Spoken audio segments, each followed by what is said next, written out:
Regarding my new vlogs. तो ऐसे जब त्यौहार आते हैं जैसे रक्षाबंधन, उसमें अपन बहुत ज़्यादा ही स्वीट्स खाते हैं। तो जो ऐसे सालों साल महीनों महीनों की मेहनत होती है जिम में, ऐसा लगता है सब बर्बाद हो गई, सब जो भी गेन किया था सब लॉस हो गया। पर ऐसा नहीं होता है। वो अपने को अंदर से फीलिंग आता है, पर अपना जो बॉडी है वो तो रहने वाला है, उसको लॉस होने के लिए काफ़ी टाइम लगता है। बस यही कहना है कि जिम कंटिन्यू रखो, या फिर फिटनेस कोई भी फॉर्म का एक्सरसाइज छोड़ो मत। ऐसे कोई त्यौहार आ जाए तो डिमोटिवेट मत हो, उस दिन कंटिन्यू करो, उस दिन के बाद और करने का मन करेगा, वो दिन छोड़ दोगे तो फिर छूट जाएगा gym. Hi, good afternoon guys, welcome back to my channel. जय श्री कृष्णा। तो मैं फ़िलहाल आई हूँ, कहाँ पर पता है, हरिओम में आई हूँ। अभी ने तुम लोगों को बोला था उस टाइम पे कि उसके एक फेवरेट पेड़े है, मतलब रक्षाबंधन के टाइम पे ना मैं उसके लिए वो पेड़े लेके नहीं जा पाई क्योंकि मुझे बहुत ज़्यादा लेट हो गया था। तो वो तो तुम लोगों ने देख ही लिया होगा कल वाले ब्लॉग में। तो इसलिए मैं उसके लिए पेड़े नहीं लेके आई, मैंने उसको बोला था कि मैं बाद में लेके आऊँगी। तो अभी फ़िलहाल मैं वो लेने के लिए आई हूँ, काठियावाड़ी पेड़े। मस्त उसको 1 किलो पेड़े दे दूँगी, खाते रहेगा पूरे टाइम। मिले क्यों नहीं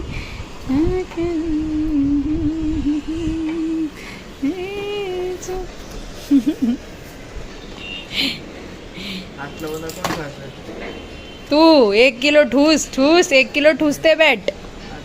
इतना काठियावाड़ी पेड़ा कर रहा था, 1 किलो लाके दे दिया। आप खा जितना खाने का है, तू और पापा खाते रहो। ये ना अभी बोल रहा है कि ये कितना इतना सारा कौन खाएगा कौन खाएगा, पर जैसे ही मैं कल परसों वापस आऊँगी ना तो पूरा खाली हो गया रहेगा। तो आज ना हॉस्पिटल से रिटर्न आते वक्त बहुत ज़्यादा लेट हो गया है, देखो कितना अंधेरा हो गया है। और मैं जस्ट अभी ऐसे घर पे आके नहा के रेडी हुई हूँ। और घर पे आके क्या पता है कि आज घर पे रगड़ा पेटिस बन रहा है। मुझे बहुत पसंद है रगड़ा पेटिस। अभी रक्षाबंधन का सब चल रहा था ना, तो उसमें सब हैवी खाना था, मतलब फुल डिश रहती है ना, वो था। फास्ट फूड ऐसे कुछ नहीं था। तो अभी ऐसे थोड़ा फास्ट फूड टाइप से खा के मज़ा आ जाएगा। अभी ना एक दोस्त मुझसे मिलने आया है, अच्छा हुआ रक्षाबंधन के बाद आया। ये देखो, मतलब क्या मैं रेगुलरली मेकअप नहीं करती हूँ ना, जिस दिन मेकअप करती हूँ उसके बाद ना ये ऐसे सब निकल जाते हैं। ठीक है, अच्छा है रक्षाबंधन होने के बाद आया, जिस दिन मतलब ऐसे टिप टॉप दिखना था, मैं टिप टॉप दिख गई। तो मैं अभी अपना कोविड वाला वीडियो देख रही थी, 7 मंथ्स प्रेगनेंट थी तब कोविड हुआ था, वो वाला व्लॉग मैंने डाला हुआ है। तो मैं वो देख रही थी और मेरे आँख में आंसू आ गए। मम्मी और पापा को रोते हुए देख मेरे को भी रोना आ गया। बायोकेमिस्ट्री के सब रिएक्शंस दिमाग में घुस ही नहीं रहे थे, घुस रहे तो 5-10 मिनट के बाद भूला ऐसा हो जा रहा है। और मैंने नोट्स भी ऐसे बनाए थे कि बहुत कंफ्यूजिंग हो रहा है पढ़ने में। देख लो, कुछ समझे तो थोड़ा बहुत तो। HDL कोलेस्ट्रॉल जो होता है उसका मेटाबॉलिज्म, कोलेस्ट्रॉल का मेटाबॉलिज्म अपने बॉडी में कैसा होता है वो पढ़ रहा हूँ। और बहुत डिफिकल्ट हो रहा है समझने में कैसा है इसमें। मैंने लिखा भी वैसा है ना, इसलिए बहुत तो वोलेटाइल ऐसे में तो पढ़ा थोड़े टाइम में अपने आप निकल जा रहा दिमाग से। होता है, कर लूँगा फिर भी 2-3 बार रिवाइज करूँ अच्छे से, बैठ जाएगा। शॉर्ट टर्म मेमोरी से लॉन्ग टर्म मेमोरी में डालना है इसको। कैसे होता है वो, बार बार रिवाइज करने से होता है। तो मैं सोच रही थी कि तुम लोगों को बताती हूँ कि डॉक्टर का प्रिस्क्रिप्शन कैसे पढ़ते हैं, क्योंकि मैं हॉस्पिटल में काम करती हूँ, मेरा मेडिकल है, और मेडिकल में जितने पेशेंट्स आते हैं, भले वो जितने भी पढ़े हुए हो या ना पढ़े हुए हो, किसी को भी प्रॉपरली प्रिस्क्रिप्शन पढ़ने नहीं आता। उन लोगों को समझाना पड़ता है, हर बार समझाना पड़ता है। तो मैंने सोचा कि ये आज मैं आप लोगों को बता देती हूँ प्रिस्क्रिप्शन पढ़ते कैसे एक्चुअली डॉक्टर का। तो ये जो प्रिस्क्रिप्शन देख रहे हो तुम लोग, उसमें सबसे पहले डॉक्टर ने ऊपर नाम लिखा हुआ है, एज लिखी रहती है, डेट लिखा रहता है, और नीचे RX लिखा रहता है। RX का ना मेडिकल एब्रीवेशन, मतलब मेडिकल हम लोग को पढ़ाया गया था फार्मेसिस्ट के टाइम पे कि भाई RX मतलब ऐसे कोड्स रहते हैं जिसका एक फुल फॉर्म रहता है। RX का मतलब होता है टू गिव, मतलब क्या चीज़ें देनी है, कौन सी ड्रग देनी है, कौन सी मेडिसिन देनी है, वो RX लिखने के बाद डॉक्टर नीचे लिखते हैं। ये जो RX लिखा हुआ है उसके नीचे सारे मेडिसिन के नाम लिखे हुए हैं।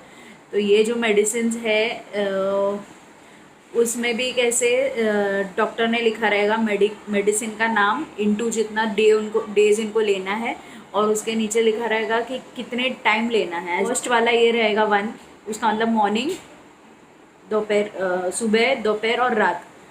तो 1 लिखा रहेगा मॉर्निंग में तो सुबह एक लेनी है, 0 लिखा है दोपहर में तो 0 लेनी है, 1 लिखा है रात को मतलब रात को लेनी है। तो वैसे ही जैसे भी लिखा रहेगा वैसे आपको लेना है। अगर दोपहर को 1 लिखा हुआ है तो मतलब सिर्फ दोपहर को एक टाइम लेनी है मेडिसिन।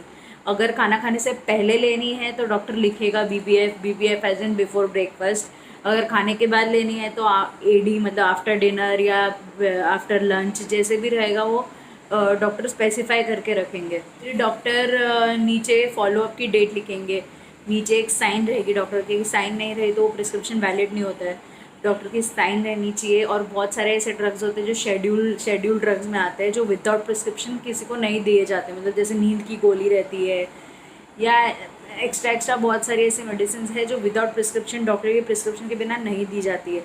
तो उसके लिए भी एक वैलिड डॉक्टर का प्रिस्क्रिप्शन चाहिए रहता है। और वो भी हाँ मतलब प्रिस्क्रिप्शन की जो डेट रहती है उसके 7 डेज़ पहले या 7 डेज़ बाद तभी तुम लोग लेने आ सकते हो। उसके बाद तुमको शायद कोई नहीं देगा वो मेडिसिन, क्योंकि उसका भी एक रिकॉर्ड बनाना पड़ता है। फार्मेसी में भी बहुत सारी फाइलिंग रहती है, बहुत सारा काम रहता है, बहुत सारी लीगैलिटीज़ रहती है। ये जो लिखे नीचे साइड पे वो सारे टेस्ट है जो डॉक्टर को मतलब जो डॉक्टर प्रिस्क्राइब करेगा पेशेंट को कि भाई तुम ये टेस्ट करके आओ। फिर फॉलोअप डेट लिखा रहेगा कि भाई ये तारीख को तुमको वापस फॉलोअप के लिए आना है। पेशेंट के जो नॉर्मल बॉडी चेकअप्स होते हैं जैसे BP हो या टेम्परेचर है या नहीं, ये वो सारी वो ये चीज़ ये प्रिस्क्रिप्शन में पूरा सब लिखते हैं। और मतलब पेशेंट के हेल्थ के रिलेटेड कुछ भी रहेगा वो ये प्रिस्क्रिप्शन पे लिखा जाता है। इसलिए वो लोग बोलते हैं कि ये प्रिस्क्रिप्शन संभाल के रखो, और इसलिए वो लोग फाइल करके देते हैं ताकि तुम अगर नेक्स्ट विजिट पे जाते हो तो तुम डॉक्टर को सिर्फ तुम्हारे वो प्रिस्क्रिप्शन देखने की देरी है कि भाई उसने ये देख लिया, उसको पता चल गया कि ये प्रॉब्लम है और ये इस फॉलोअप के लिए आए हैं। ऐसे प्रिस्क्रिप्शन रहता है और ऐसी बहुत सारी चीज़ें रहती है, बहुत बहुत इन डिटेल रहती है, पर जो बेसिक रहता है वो यही है। इस तरह से प्रिस्क्रिप्शन पढ़ा जाता है। और अब आती है हैंड राइटिंग की बात, तो उसका मैं कुछ नहीं कर सकती वो तो सिर्फ मेडिकल वाले ही समझेंगे और मेडिकल वाले भी इसलिए समझेंगे क्योंकि मेडिकल वाले वो चीज़ बेचते हैं तो उन लोग को पता रहता है क्या है। पर एटलीस्ट उन लोग को ये तो समझ गया ना कि प्रिस्क्रिप्शन पढ़ते कैसे और दवाई लेनी कैसी है। अगर ये मेरा जो इतना बड़ा भाषण है वो तुम लोग को पसंद आता है, नॉलेजेबल लगता है और आपको चाहिए कि मैं ऐसी बहुत सारी बातें तुम लोगों को एक्सप्लेन करूँ, तो प्लीज़ मुझे कमेंट सेक्शन में बताओ। तो मैं और थोड़े ऐसे नए नए टॉपिक्स, इंजेक्शन, एंटीबायोटिक्स, ऐसे बहुत सारी चीज़ों के बारे में मैं तुम लोगों को बता सकती हूँ क्योंकि मैं एक फार्मेसी में काम करती हूँ, फार्मासिस्ट हूँ। तो मुझे कमेंट सेक्शन में बताओ अगर तुम लोगों को पसंद आता है तो।